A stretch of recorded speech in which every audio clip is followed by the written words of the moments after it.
എനിക്ക് പ്രത്യേകമായിട്ട് പറയാനുള്ളത്, ദൈവം മനുഷ്യനിലേക്ക് ഇറങ്ങി വന്ന്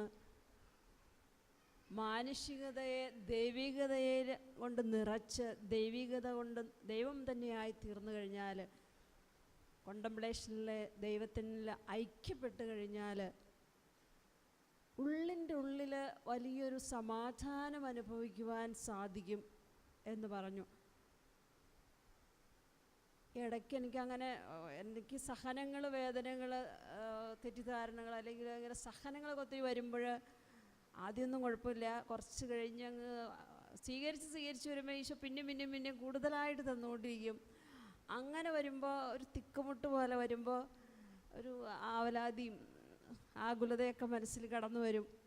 അപ്പോൾ ഉള്ളിൽ പലതരത്തിലുള്ള വിഷമങ്ങളൊക്കെ ഇങ്ങനെ വന്ന് വേദനിക്കാനിട വരും. അപ്പോൾ ഈ വചനം, ബ്രദർ പറഞ്ഞ വചനം, ക്ഷതമേൽക്കുക, മുറിവേൽക്കുക എന്നുള്ളത് ദൈവത്തിൻ്റെ ഹിതമായിരുന്നു എന്ന് ഇടയ്ക്കൊക്കെ വരും. എങ്കിലും ചുറ്റും സഹനത്തിൻ്റെ നടുവിൽ പതറിപ്പോവാറുണ്ട് ഇടയ്ക്കൊക്കെ. ബ്രദർ പറഞ്ഞു, എത്രയെല്ലാം സഹനങ്ങൾ മുഴുവനും ചുറ്റും വന്നാലും അതിൻ്റെ നടുവിലും സമാധാനം അനുഭവിക്കുവാൻ സാധിക്കുന്നത് വലിയ കാര്യമാണെന്ന്. അതെന്നെ വലിയ ഒത്തിരിയേറെ ആഴത്തിൽ ചിന്തിക്കാനും അത് ഒരു അനുഭവമായി എനിക്ക് മാറി. കാരണം ദൈവത്തിൻ്റെ സ്നേഹം കൊണ്ട് നിറഞ്ഞ് ആ ദൈവീകതയിൽ വ്യാപരിക്കുമ്പോൾ ഹൃദയത്തിൻ്റെ അടിത്തട്ടിൽ ഒരു സമാധാനം കിടപ്പുണ്ടാവും.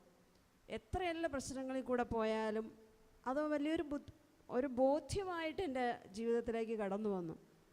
അതാണ് എനിക്ക് പറയാനുള്ള പ്രത്യേക കാര്യം. ജ്ഞാനം ലഭിക്കണമെന്നും ജ്ഞാനത്തിന് വേണ്ടി ത്യാഗം ചെയ്ത് പരിശ്രമിക്കണമെന്നും മനസ്സിലായി. അലസമായിട്ടിരുന്നാൽ, വചനം പഠിക്കാതിരുന്നാൽ പറ്റില്ല. നന്നായി വചനം പഠിക്കണമെന്നും നിരന്തരം വചനം പഠിക്കണമെന്നും അതിനുവേണ്ടി സമയം കണ്ടെത്തി വചനം പഠിക്കണമെന്നൊരു തീരുമാനം പോലും ഞാൻ എടുത്തു കഴിഞ്ഞു. അങ്ങനെ ജ്ഞാനം കൊണ്ട് നിറയാൻ അതിയായ ആഗ്രഹവും എനിക്ക് കൂടുതലായിട്ട് ഈ നിമിഷം കിട്ടി. ദൈവത്തിന് നന്ദി.